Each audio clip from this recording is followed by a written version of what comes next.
यशोदा मैया ढूंढ रही हैं कि वृषभानु नंदिनी राधा रानी कहाँ है, राधा रानी कहाँ है। 3 दिन हो गए लेकिन किशोरी जी नहीं मिली।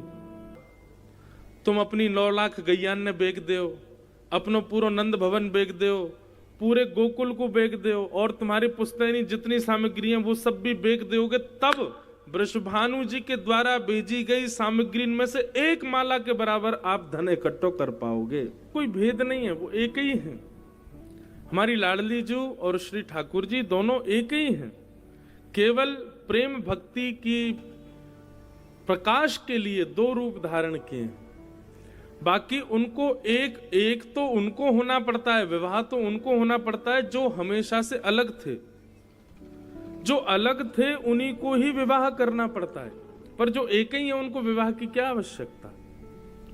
और रही बात तो हमारे वृंदावन रसिक जनों के और वृंदावन के चरित्रों में गर्गाचार्य जी की गर्ग संहिता आदि में श्री जी के साथ ठाकुर जी का विवाह हुआ। बाल्यकाल में ठाकुर जी ने विवाह किया, ब्रह्मा जी ने आकर के और ये भी कथा गोवर्धन लीला की संबंधी है। कथा ऐसे आती है कि ठाकुर जी ने जब गिरिराज जी उठाए तो श्री यशोदा मैया को याद आई गर्गाचार्य जी की बात। बोले मैया तुम्हारा लाला दिव्य लीलाएं करेगा, परंतु फिर भी कभी कभी अगर तुमको ऐसा लगे कि तुम्हारा लाला कहीं थक ना जाए, हार ना जाए, परास्त ना हो जाए, तो आप कृपा करना वृषभानु नंदिनी श्री राधा रानी को अपने लाला के सामने खड़ा कर देना। ये आपके लाला की आह्लादनी शक्ति है, श्री जी के आते ही आपके लाला को बल और बढ़ जाएगा। तो आज जब ठाकुर जी ने गिरिराज जी उठाए तो यशोदा मैया ढूंढ रही हैं कि वृषभानु नंदिनी राधा रानी कहाँ है, राधा रानी कहाँ है। 3 दिन हो गए लेकिन किशोरी जी नहीं मिली। पीछे जाकर के देखा जहां ठाकुर जी खड़े थे तो देखा किशोरी जी भ्रगुटी टेढ़ी करके वहीं 3 दिन से बैठी हैं, अपलक नेत्रों से गिरिराज जी को देख रही हैं और श्री जी के नेत्रों के तेज पर ही गिरिराज जी टिके। ये लीला जब हुई तो सब ब्रजवासियों ने जब ये दृश्य देखा तो गिरिराज जी के पुनर्विराजमान के बाद ब्रजवासियों ने नंद बाबा और वृषभानु जी से कही, बोले कि तुम्हारे ये दोनों जो बालक है ना, ये बालक नहीं है, ये कोई देवता हैं और तुम हमसे छुपा रहे हो। ये राधा रानी और ये कन्हैया ये दोनों कोई देवी देवता हैं, इनके बारे में आप हमको बता नहीं रहे हो। तब नंद बाबा बोले अरे देखो देवी देवता ना है ये, गर्गाचार्य जी ने इनकी कुंडली बनाई तब यूं कही कि ये दोनों नारायण के समान गुण वाले हैं। तो ब्रजवासी बोले ये दोनों इतनी रक्षा ब्रजमंडल की करें तो एक काम करो, इन दोनों को ब्याह कर दो। तब नंद बाबा और वृषभानु जी के मन में भाव आया, बोले चलो ब्याह कर दें। और ब्याह का प्रस्ताव हो गया। ठाकुर जी तो नाचन लगे, बोले वाह मेरो ब्याह है, खूब आनंदित है गए। ब्याह की एक रस्म ऐसी एक परंपरा है कि कन्या के पक्ष से कुछ सामग्रियां आएंगी वर पक्ष के यहां और वर पक्ष को चाहिए कि उन सामग्रियों को दुगना करके कन्या पक्ष के यहां भेजे, तब विवाह संपन्न होगा, तब विवाह पक्का माना जाएगा। ऐसा कोई नियम प्राचीन में था। तो महाराज नंद बाबा प्रतीक्षा कर रहे हैं, बोले वृषभानु जी के यहां से सामग्री आएंगी फिर उसको दुगना दुगना करके हम भेजेंगे। तो कहते हैं वृषभानु जी के यहां से ऐसी ऐसी सामग्रियां बैलगाड़ियों में भर भर के आई, महाराज पूरे गोकुल में जगह नहीं बची बैलगाड़ियों को खड़ी करने की, इतनी सामग्री आई। सामग्रियां देख करके नंद बाबा बोले भैया सामग्री तो बतेरी आई हैं, चलो करेंगे व्यवस्था। मुनीम को बुलाया, बोले सुनो इनके सबके मोल बताओ, ये जो सामग्री आई हैं, रत्न आए हैं, आभूषण आए हैं, मोती आए हैं, इन सबके मोल बताओ। तो मुनीम आदि और कुछ विशिष्ट जनों ने, सुनारों ने आकर के जब सामग्री देखी तो एक माला उठाई मोती की और उसको जब आकलन किया कैसा मोती है, कितना भार है, कितने का होगा। नंद बाबा से जाकर के बोली बाबा तुम अपनी 9 लाख गैयान बेच दो, अपनो पूरा नंद भवन बेच दो, पूरे गोकुल को बेच दो और तुम्हारी पुश्तैनी जितनी सामग्री है वो सब भी बेच दोगे, तब वृषभानु जी के द्वारा भेजी गई सामग्री में से एक माला के बराबर आप धन इकट्ठो कर पाओगे। समझ में आई? बोले एक माला जितनी मूल्यवान है उतना धन आप तब इकट्ठा कर पाओगे जब आप सब बेच दोगे। गोकुल को बेच दो, गैयान को बेच दो, घर बेच दो, नंद भवन बेच दो, अपने खेत बेच दो, तब जाकर के एक माला के बराबर आपके पास धन आवेगा। ऐसी असंख्य मालाएं आई हैं, ऐसे असंख्य रत्न आए हैं, ऐसी मणियां आई हैं, ऐसे दिव्य दिव्य आभूषण आए हैं, कहां से दुगुना करके भेजे हम। कहने का अभिप्राय, श्री जी के वैभव के आगे ठाकुर जी को वैभव नहीं टिका। लोग कहते हैं लक्ष्मीपति नारायण, पर उल्टा हो गया, लक्ष्मी तो पूरी श्री जी के पास ही बैठी है। हमारे वृंदावन में कहते हैं ठाकुर जी जहां विराजते हैं उस पूरे क्षेत्र में लक्ष्मी निवास करती है, पर हमारी श्री जी जहां पे पैर रख के चली जाती है वहीं लक्ष्मी विराजमान हो जाती है। जहां से गुजर जाती है ना वहां लक्ष्मी विराजमान है। जहां श्री राधा चरण रेणु की कमला लेत बलैया, आतुर वन में व्यास पुकारे, है कोई रसिक सुनैया, वृंदावन साचो धन भैया। ऐसी हमारी श्री जी। नंद बाबा बोले भैया एक काम करो, वृषभानु जी से मना कर दो, हम तो ब्याह कर ही नहीं पाएंगे, हम आपके लायक नहीं हैं। इतने बड़े घर की बहू हमारे यहाँ कैसे रहेगी भैया? जाके एक माला पे हमारे सबरी संपत्ति बिक जाएगी। सोचो, ये तो अभी ब्याह पक्के करवे के काजे इतनी सामग्री आई है, ब्याह होगा तब का होगा हमारो।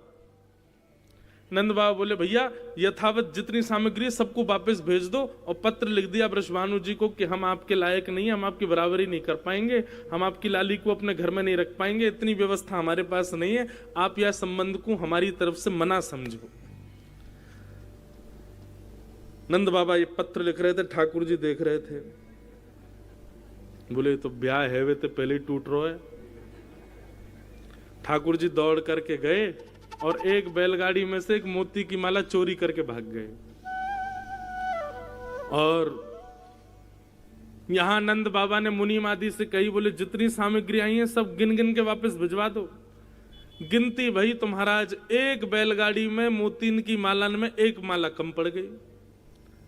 नंद बाबा तो सिर पकड़ के बैठ गए, राम राम, जितनी सामग्री आई दुगना करना तो दूर, हम तो उतनी भेज भी नहीं पा रहे, ये माला कौन चोरी कर लेगो। पूरे गोकुल में हल्ला मचाया, भैया सबके हाथ पांव जोड़ रहे हैं, वो माला वापस कर दो, वृषभानु जी के आगे नाक कट जाएगी, बरसाने वाले बहुत गाली देंगे हम लोगन को। नंद बाबा बड़े दुखी, मुनीम जी दुखी, सब दुखी घूम रहे हैं। तभी ठाकुर जी अपनी कारी कमरी बांध करके अपनी सुंदर घुंघराले केशन को लहराते भये, आहा उछलते कूदते भये, नाचते गाते भये आ रहे सामने से। बाबा इतने उदास काहे को बैठे हो, इतने दुखी क्यों बैठे हो? नंद बाबा बोले लाला तेरो ब्याह व्यवहार हो, इतनी सारी सामग्री आई, हमें दुगनों करके भेजनो, हम तो पूरी पूरी यही ना भेज पा रहे, जन कौन सा निगोरो यहाँ में तो चोरी करके ले गो कछु। बोले कहा चोरी है को? बोले कोई मोतीन की माला ले गयो यहाँ में थे। ठाकुर जी बोले अरे वो तो मैं लेके गयो बाबा। बोले तू कहां ले गयो, काय को ले गयो, कहां है मोती, जल्दी लाके दे। ठाकुर जी बोले बाबा मैंने यूं सोची कि आप गेहूं की बुवाई करो, चनान की बुवाई करो, खेतन में बढ़िया जाके बीज लगा दिए तो ऐसी फसल है जाए, दुगनों तिगनों है करके हमारे पास आ जाए। हमने सोची कि भैया हमारे पास रत्न नहीं है, तो मैंने रत्न जा करके खेत में बो दिए, उनमें वृक्ष आ जाएगा, वृक्षन में फल के रूप में मणि लगेंगी, मोती लगेंगे, तो हम पे दुगनों हो जाएगा, और दुगनों करके आप वृषभानु जी को भेज दो, मेरा ब्याह करा दियो श्री जी ते, मेरा ब्याह मत तोड़वाओ बाबा। नंद बाबा बोले अरे लाला बाबड़े, ये रत्न को बोवे थे, अगर रत्न हैवे लग जाते तो पूरी दुनिया करोड़पति है जाती, जल्दी चल मुझको दिखाते न कहां बोए। ठाकुर जी नंद बाबा की उंगली पकड़ करके ले गए, मन में बड़े दुखी है रहे, बोले मेरो ब्याह टूट जाएगा। मनी मन श्री जी को स्मरण करने लगे, हे श्यामाजू कृपा करो। जैसे ही नंद बाबा को लेकर के खेत में गए तो कहा, देखो जितने मोती बोए उन मोतीन में से दिव्य दिव्य वृक्ष प्रकट भये, और हर वृक्ष में मणि लगी हैं, रत्न लगे हैं, हीरा लगे हैं, सुंदर सुंदर आभूषण लगे हैं। जहां तक दृष्टि जा रही है वहां वृक्षन में मणि रत्न आदि सब आच्छादित। नंद बाबा के तो नेत्रन में आंसू आ गए। बोले, लाला जी कहाँ भय हो? बोले, बाबा आप देरी मत करो, जल्दी जल्दी तोड़ तोड़ करके इनको दुगनी दुगनी बैलगाड़ी में धर के भिजवाओ, मेरो ब्याह कराओ, मेरो श्री जी के साथ में ब्याह कराओ। तब नंद बाबा और सब गोकुल वासी ने वो खेत में लगे वृक्षन में से रत्न तोड़ तोड़ करके वापस बरसाने भिजवाए। तो महाराज बरसाने जब वो बैलगाड़ियां पहुंची ना गोकुल से, तो बैलगाड़ियों का इतना प्रकाश कि ऐसा लगा मानो इतनी बैलगाड़ियों में साक्षात सूर्य नारायण बैठ करके आ रहे हो, इतना प्रकाश। ऐसे दिव्य दिव्य रत्न मणियां आदि सब नंद बाबा ने भिजवाई। ब्रजभानु जी प्रसन्न हो गए और भांडीर वन में ठाकुर जी का श्री जी के साथ विवाह। ये हमारे ब्रज साहित्य की कथा है। बाकी श्रीमद् भागवत के अनुसार कृष्ण और राधा में कोई भेद नहीं, दोनों एक ही हैं। विवाह करने की अभिलाषा उसको हो जो अलग है, आप उससे ब्याह करोगे जो आपका नहीं है, उसको अपना बनाने के लिए ब्याह करोगे। लेकिन श्री जी तो सदा ठाकुर जी की हैं, ठाकुर जी सदा श्री जी के हैं, दोनों को ब्याह की आवश्यकता नहीं है। लक्ष्मी अलग है, इसलिए वही लक्ष्मी सीता जी के रूप में आती हैं, वही लक्ष्मी रुक्मणी जी के रूप में आती हैं। तब कृष्ण उनके साथ वर्ण करते हैं, विवाह करते हैं। अपनी वस्तु को अपना बताने के लिए कोई प्रकल्प थोड़ी करना पड़ता है, विलग वस्तु को अपना बनाने के लिए प्रकल्प करने पड़ते हैं। विवाह एक पवित्र संबंध है, विवाह एक बड़ा शुभ संबंध है, पर निश्चित है कि उसमें दोनों विवाह करता विलग होते हैं, अलग हैं। वो एक होने का प्रयास करते हैं, परिवार अलग है, एक होने का प्रयास करते हैं। मन बुद्धि विचार अलग हैं, वे एक होने का प्रयास करते हैं। पर जहां सब कुछ एक ही है वहां एक होने का प्रयास थोड़ी होता है।